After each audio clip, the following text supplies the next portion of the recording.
وقال الله تبارك وتعالى في القرآن المجيد أعوذ بالله السميع العليم من الشيطان الرجيم من همزه ونفخه ونفسه بسم الله الرحمن الرحيم يا أيها الذين آمنوا اتقوا الله حق تقاته ولا تموتن إلا وأنتم مسلمون يا أيها الناس اتقوا ربكم الذي خلقكم من نفس واحدة وخلق منها زوجها وبث منهما رجالا كثيرا ونساء واتقوا الله الذي تساءلون به والأرحام إن الله كان عليكم رقيبا يا أيها الذين آمنوا اتقوا الله وقولوا قولا سديدا يصلح لكم أعمالكم ويغفر لكم ذنوبكم ومن يطع الله ورسوله فقد فاز فوزا عظيما وقال الله تبارك وتعالى في موضع آخر إن الذين يستكبرون عن عبادتي سيدخلون جهنم داخلين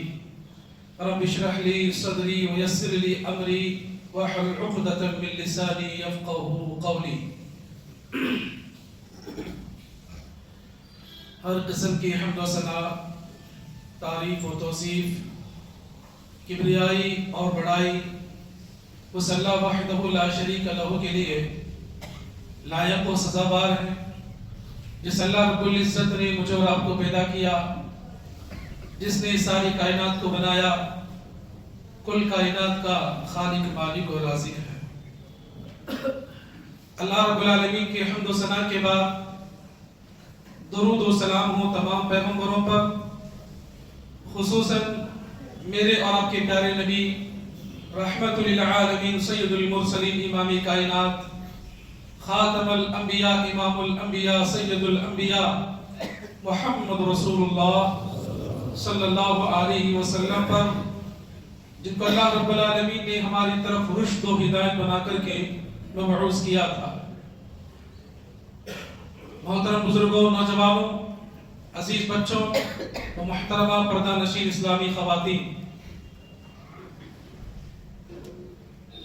جب میں پہلی مرتبہ تقریباً 1 سال کے قریب جب پہلی مرتبہ جب میں نے پہلا خطبہ دیا تھا تو غالباً دعا کی فضیلت کے اوپر تھا، تو آج میں اسی کڑی کو، اسی سلسلے کو آگے بڑھاتے ہوئے دعا سے متعلق کچھ ہمارے اندر غلط فہمیاں اور دعا سے متعلق کچھ اہم معلومات آج ہم جاننے کی انشاءاللہ کوشش کرتے ہیں۔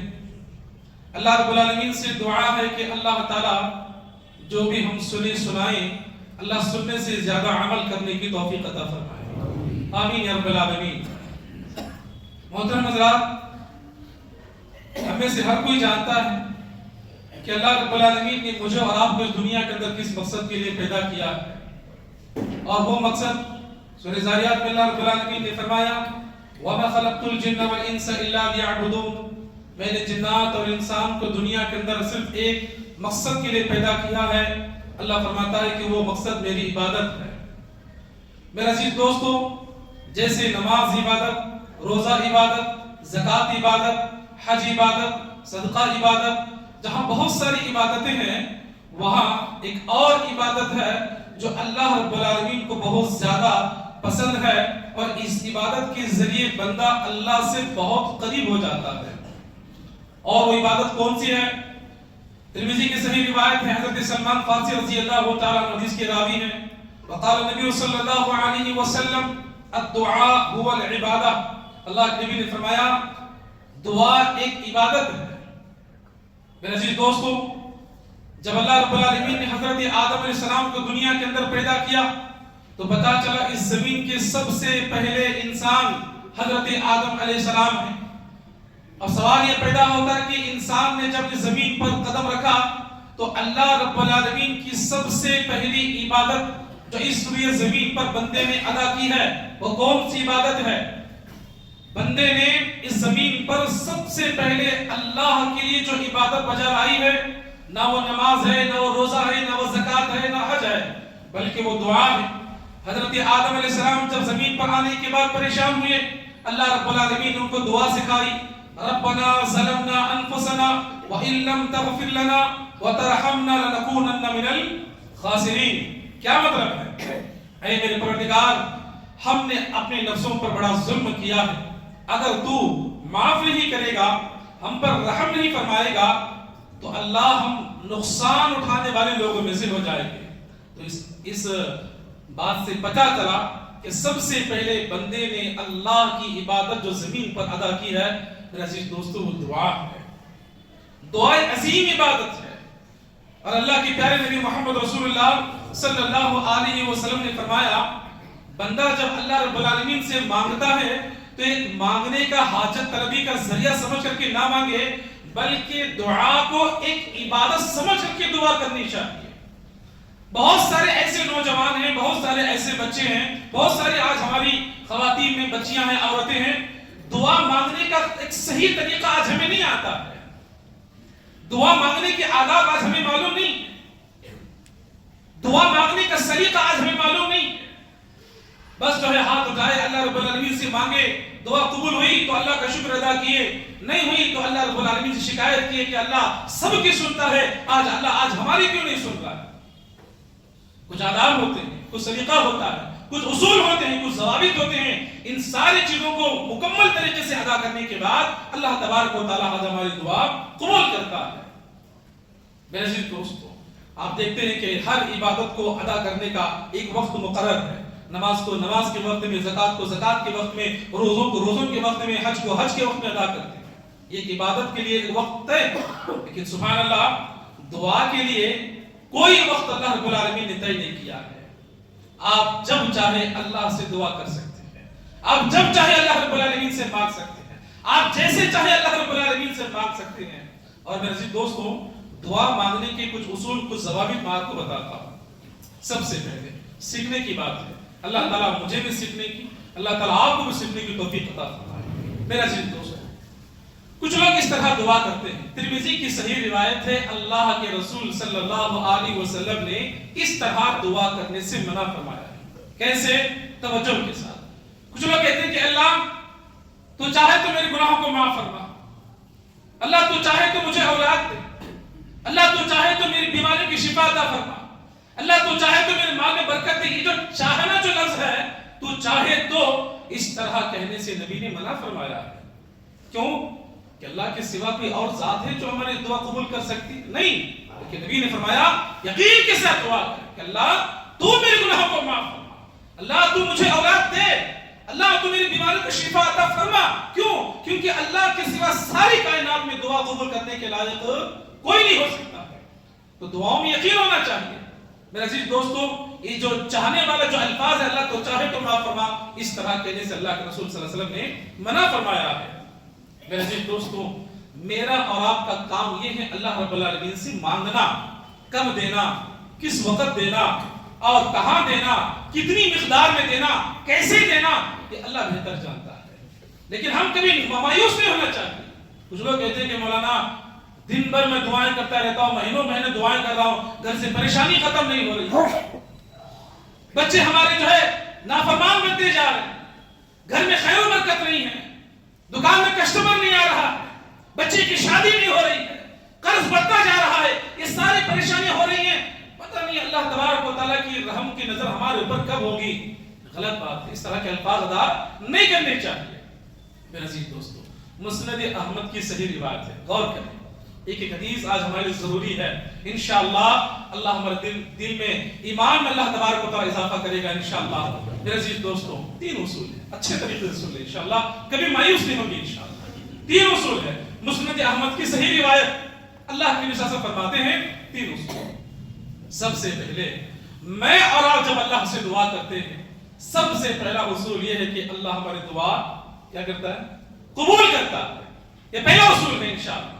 اللہ تعالیٰ ہم تمام لوگوں کے علم میں سے بنائے انشاءاللہ، آمین یا رب العالمین۔ دوسرا اصول یہ ہے، میں اور آپ جب اللہ رب العالمین سے دعا کرتے ہیں، اللہ دعا قبول نہیں کر رہا، اس کے بدلے میں کوئی پریشانی، کوئی مصیبت، کوئی آزمائش اللہ تعالیٰ دور کر رہا ہے، سبحان اللہ۔ دو اصول ہو گئے۔ تیسرا اصول، میں اور آپ جب اللہ رب العالمین سے دعا کرتے ہیں، اللہ دعا بھی قبول نہیں کر رہا ہے، اللہ کوئی پریشانی مصیبت بھی نہیں ڈال رہا ہے، کیا ہوگا؟ قیامت کے دن جب میں اور آپ اللہ رب العالمین کے سامنے کھڑے ہوں گے، حساب و کتاب کا دن ہوگا، ہمارے سامنے ہمارے نیکیوں کا ڈھیر رکھا جائے گا، ہمارے سامنے ہمارے گناہوں کا ڈھیر رکھا جائے گا. اس کے بعد ایک اور نیکیوں کا ذخیرہ لا کر کے اللہ رب العالمین ہمارے سامنے رکھے گا.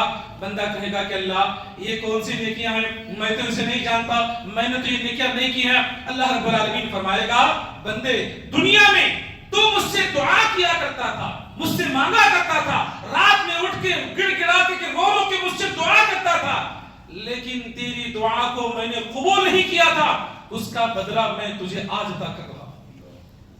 میرے عزیز دوستو، میری اور آپ کی ہوئی دعا کبھی اللہ تبارک و تعالیٰ بیکار جانے نہیں دیتا ہے، رائگاں نہیں جاتی ہے، بیکار نہیں جاتی ہے. کسی نہ کسی طریقے سے اللہ ہماری دعا قبول کرتا ہے.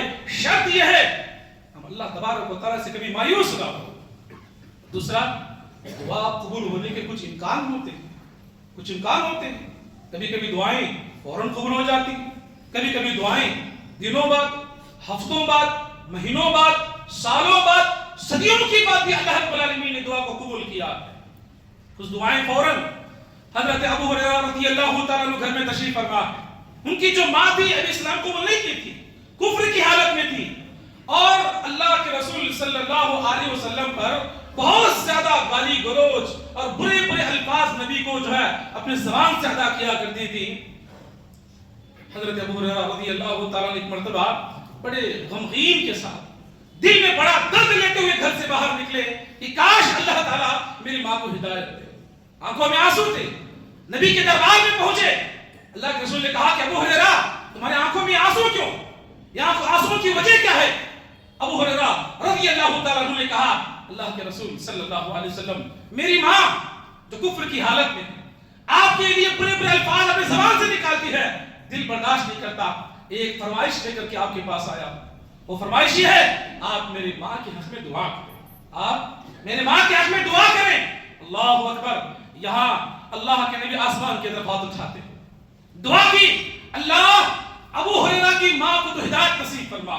میرے عزیز دوستو، دعا جب آسمان کی طرف ہاتھ اٹھا کر کے نبی نے کی، ابو ہریرہ اٹھے اپنے گھر کی طرف گئے، دروازہ کھٹکھٹایا. ماں نے کہا کہ بیٹا رک جاؤ، غسل کر رہی ہوں. سبحان اللہ. جب ماں نے دروازہ کھولا، حضرت ابو ہریرہ رضی اللہ تعالیٰ عنہ کہتے ہیں میری ماں نے کہا اشہد ان لا الہ الا اللہ واشہد ان محمدا عبدہ ورسولہ. کتنا وقفہ تھا. خوش ہو گئے. کچھ دعائیں فوراً قبول ہو جاتی ہیں، کچھ دعائیں مہینوں بعد، ہفتوں بعد، سالوں بعد. ابراہیم علیہ السلام ہے اور محمد صلی اللہ علیہ وسلم ہے، بیچ میں کتنا وقفہ ہے، کتنا صدیوں کا وقفہ ہے. ابراہیم علیہ السلام نے اپنے دور میں ایک دعا کی تھی. وہ دعا کیا تھی؟ ربنا وبعث فيهم رسولا يتلو عليهم آياتك ويعلمهم الكتاب والحكمة ويزكيهم. اے اللہ مجھ ہی میں سے ایک پیغمبر تو پیدا عطا فرما جو لوگوں کو کتاب و حکمت کی تعلیم دے سکے، لوگوں کو گناہوں سے پاک کر سکے، انہیں جو ہے سیدھی راہ پر لا سکے. یہ جو دعا ابراہیم علیہ السلام اپنے دور میں کر رہے تھے، جانتے ہوئے دعا کس کی متعلق تھی؟ خود محمد رسول اللہ صلی اللہ علیہ وسلم نے فرمایا میں ابراہیم علیہ السلام کی دعا کا نتیجہ ہوں. یہ دعا اللہ کے رسول کی مطابق تھی. مایوس نہ ہو میرے بھائیو، میرے مائیو بہنیں، مایوس نہ ہو. اللہ رب العالمین سے مانگنا ہمارا کام ہے، مانگنا ہمارا کام ہے، اور دینا اللہ رب العالمین کے ہاتھ میں ہے. بھائیے کچھ ادب ہے، کچھ ادب ہے دعا کرنے. بس ایسا نہیں کہ آئے اٹھے ہاتھ اٹھائے اللہ اللہ کے. کچھ آداب ہوتے ہیں. معمولی بچہ بھی اگر باپ سے مانگتا ہے دور دور کھڑے ہو کر کہ ادب سے ابا مجھے چاہیے، یا فلاں اونر سے مانگتا ہے تو ادب کے ساتھ مانگتا ہے. اللہ کے سامنے کھڑے ہیں، اتنا ادب ہمیں ہونا چاہیے. سب سے پہلے الحمدللہ اللہ کی تعریف بیان کرو. دعا میں کیا کرنا چاہیے؟ اللہ کی تعریف بیان کرنا چاہیے. اللہ تعالیٰ تعریفوں والا ہے اور اللہ کو تعریف بہت زیادہ پسند ہے. اللہ کی نام ہے اللہ تو غفار ہے، میرے گناہوں کو معاف فرما. اللہ تو رزاق ہے، پریشان ہوں میرے رب مجھے رزق عطا فرما. اللہ میں بے اولاد ہوں، اللہ تو اولاد دینے والا ہے، مجھے اولاد عطا فرما. اے اللہ میں جو ہے بہت پریشان ہوں، میرے پریشانی کو دور فرما. اللہ کی صفات سامنے رکھ کر کے آپ دعا کریں. سبحان اللہ. اللہ تبارک و تعالیٰ کے سب سے پہلے تعریف بیان کرنی چاہیے، اس کے بعد اللہ کے نبی صلی اللہ علیہ وسلم پر درود پڑھنا چاہیے. درود پڑھتے ہیں؟ بس ہاتھ اٹھائے اللہ اللہ بولتے ہیں. درود پڑھنا چاہیے. کون سا درود؟ انڈین درود نہیں ہے. جو اللہ کے نبی صلی اللہ علیہ وسلم کا جو صحیح درود ہے، جو کتاب و سنت سے ثابت ہے، جسے درود ابراہیمی کہتے ہیں، وہ درود پڑھنا چاہیے. کیونکہ اللہ کے نبی نے فرمایا الدعاء موقوف بین السماء والارض حتى تصلي على النبي صلی اللہ علیہ وسلم. جب تک دعا میں نبی پر درود نہ پڑھا جائے آپ کی دعا اللہ کے عرش تک نہیں پہنچتی ہے، بیچ میں لٹک جاتی ہے. درود پڑھنا چاہیے. اور تیسرا اصل کیا ہے؟ یقین کے ساتھ مانگو، اللہ ہی دینے والا ہے. میں اللہ سے مانگوں گا مجھے اللہ دے گا، اللہ تو ہی دینے والا ہے. یقین کے ساتھ مانگو. میرے عزیز دوستوں، یہ دعا کے آداب ہیں، یہ دعا کے آداب ہیں. اللہ تعالیٰ سے دعا ہے اللہ تعالیٰ ہمارے دعا کو قبول فرمائے. صحابہ کرام اللہ کے رسول صلی اللہ علیہ وسلم کے پاس آتے تھے، آپ کی مجلس میں بیٹھا کرتے تھے، اللہ کے نبی صلی اللہ علیہ وسلم سے دعا کی درخواست کرتے تھے. کبھی کبھی اللہ کے نبی خوش ہو کر کے صحابہ کو دعا دیا کرتے تھے. میرے عزیز دوستو، ایک مومن کا دوسرے مومن کے لیے سب سے بہتر اگر کوئی ہدیہ ہے، کوئی تحفہ ہے، وہ دعا ہے. میرے عزیز دوستو، ایک دوسرے کو دعا دیا کرو. ایک دوسرے کو دعا دینے سے محبت بڑھتی ہے. میرے عزیز دوستو، اللہ کے پیارے نبی صلی اللہ علیہ وسلم جب کسی سے خوش ہوتے آپ ان کو دعائیں دیا کرتے تھے. کبھی کبھی صحابہ نبی کے زبانی دعاؤں کے منتظر ہوتے تھے. ایک مجلس میں اللہ کے نبی نے فرمایا، صحابہ کرام تشریف فرمائے، فرمایا کہ اللہ تبارک و تعالی قیامت کے دن 70,000 لوگوں کو بغیر حساب و کتاب کے اللہ جنت میں داخل کرے گا. حضرت عکاشہ رضی اللہ تعالیٰ نے فوراً کھڑے ہوئے درخواست کی، اللہ کے رسول میرے حق میں دعا کیجئے کہ میں ان لوگوں میں سے ہو جاؤں. نبی نے کیا کہا؟ انت منہم، تم انہی لوگوں میں سے ہو. اور ایک صحابی اٹھے، کہا کہ اللہ کے رسول میرے حق میں بھی دعا کیجئے. نبی نے کہا کہ عکاشہ تمہارے سے آگے بڑھ گئے. یعنی صحابہ دعاؤں کے منتظر ہوتے تھے. سلام کیا ہے؟ السلام علیکم ورحمۃ اللہ وبرکاتہ. یہ کیا ہے؟ یہ سلام ایک دعا ہے. دیکھیں اسلام کا کتنا بہترین ایک طریقہ ہے. آپ دنیاوی طریقے سے دیکھیں، گڈ مارننگ، آپ کی صبح اچھی ہو، نہ دوپہر کا پتہ، نہ شام کا پتہ، نہ رات کا پتہ. گڈ نائٹ، آپ کی رات اچھی ہو، صبح کا پتہ نہیں، دوپہر کا پتہ نہیں، شام کا پتہ. کہ سبحان اللہ، السلام علیکم ورحمۃ اللہ وبرکاتہ. اللہ کی رحمتیں ہمیشہ تم پر نازل ہو، اللہ کی برکتیں سلامتی تم پر نازل ہو. میرے عزیز دوستوں، یہ اسلام میں سکھاتا ہے، دعا نہیں. نبی ایک صحابی کے گھر گئے صلی اللہ علیہ وسلم، کہا السلام علیکم، اندر سے جواب نہیں آیا. دوسری مرتبہ کہا السلام علیکم ورحمۃ اللہ، جواب نہیں آیا. کہا السلام علیکم ورحمۃ اللہ وبرکاتہ، جواب نہیں آیا. اللہ کے رسول صلی اللہ علیہ وسلم اندر داخل نہیں ہوئے، جواب نہیں ملا. پلٹ کر کے واپس جانے لگے. صحابہ رسول گھر سے باہر آئے، کہا کہ فداک ابی و امی یا رسول اللہ، اے اللہ کے نبی صلی اللہ علیہ وسلم میرے ماں باپ آپ پر فدا ہو، آپ میرے گھر میں داخل ہو سکتے ہیں.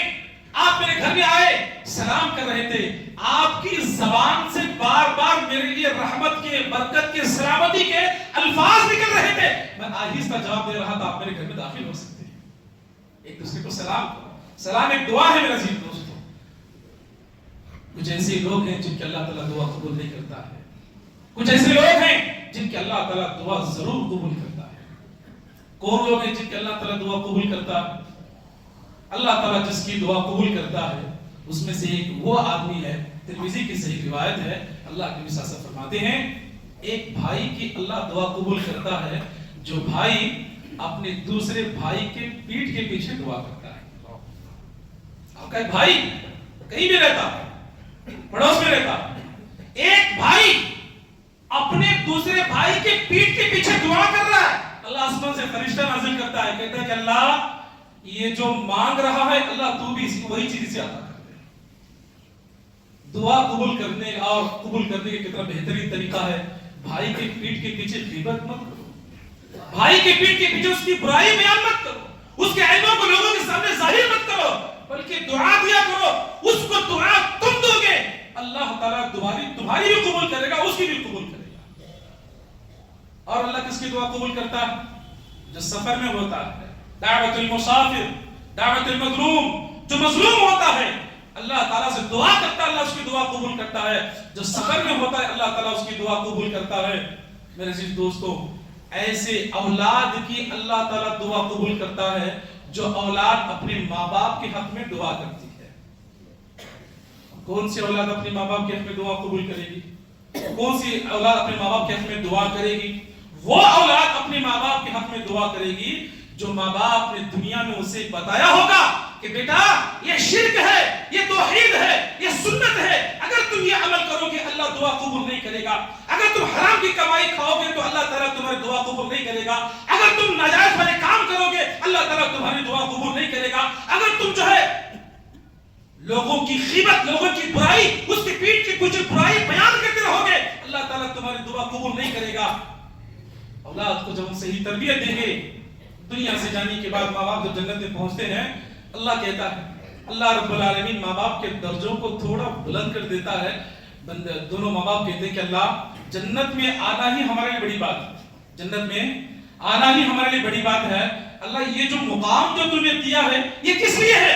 اللہ رب العالمین فرماتا ہے کہ دنیا میں تمہاری اولاد نے تمہارے حق میں دعا کی ہے۔ اپنی اولاد کی صحیح تربیت کرو، بچوں کو دعا سکھاؤ، چھوٹی چھوٹی دعائیں بڑی کام کر جاتی ہیں، چھوٹی چھوٹی دعائیں بڑے سے بڑی چیزوں کی حفاظت کرتی ہے، چھوٹی چھوٹی دعائیں ایک ہمارے لیے پروٹیکشن بن جاتی ہے۔ میرے عزیز دوستوں، اگر میں یہاں ہاتھ اٹھا کر کے بتاؤں بہت سارے ایسے لوگ ہوں گے جنہیں اللہ معاف فرمائے، شاید اس کے اندر میں بھی ہوں، بہت سارے لوگوں کو نماز کی دعائیں یاد نہیں، مسجد میں داخل ہونے کی دعا کسی اکثر لوگوں کو یاد نہیں ہوتی، وضو کے بعد کی دعا لوگوں کو یاد نہیں ہے، گھر سے باہر نکلنے کی دعا لوگوں کو یاد نہیں ہے، بیت الخلاء میں داخل ہونے کی دعا لوگوں کو یاد نہیں ہے، اور ہم جو ہے بڑے بڑے دعوے کرتے ہیں۔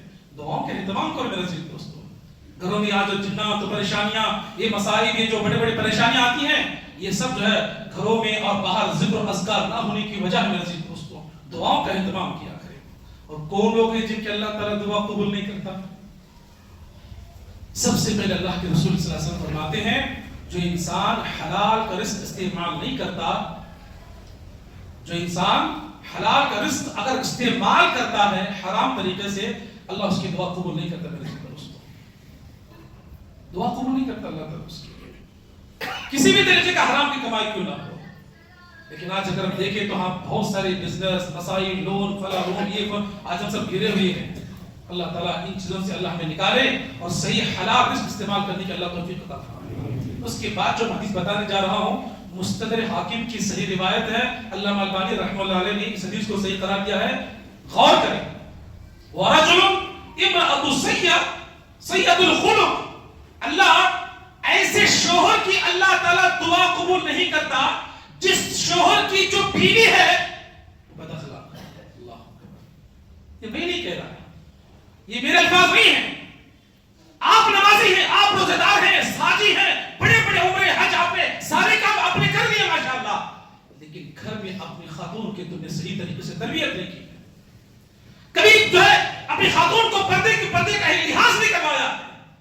گھر کی بچیاں اگر ہماری بے پردہ ہے، ہماری خاتون جو ہے شادی بیاہ میں، مارکیٹوں میں، بازاروں میں، شاپنگ سینٹروں میں بے پردہ گھومتی ہے، اگر آپ نماز میں آ کر کے اللہ اللہ کرتے رہیں گے، اللہ تعالیٰ اللہ کے نبی نے فرمایا جو خاتون بد اخلاق ہو اللہ اس کے شوہر کی دعا قبول نہیں کرتا ہے۔ اس لیے کہا جاتا ہے کہ اپنی خواتین کو مساجد کی طرف لاؤ، دین اجتماع کی طرف لاؤ، دینی مجالس کی طرف لاؤ تاکہ وہ دین سیکھ سکے۔ میرے بھائی بہن میں آپ سے کہوں گا، ایک بیوی اگر اپنے شوہر کی صحیح خدمت نہ کرے اس سے بڑی بد اخلاقی کی بات اور کیا ہو سکتی ہے؟ ایک بیوی جو ہے، ایک ماں اگر اپنے صحیح بچوں کی تربیت نہ کرے اس سے بڑی بد اخلاقی کی بات اور کیا ہو سکتی ہے؟ مؤذن اذان دے رہا ہے، اگر ایک خاتون گھر میں جو ہے سیریل، ٹی وی، ٹیلی ویژن، مووی، پکچر یا سانگ میں لگی ہوئی ہے، اس سے بڑی بد اخلاقی کی بات اور کیا ہو سکتی ہے؟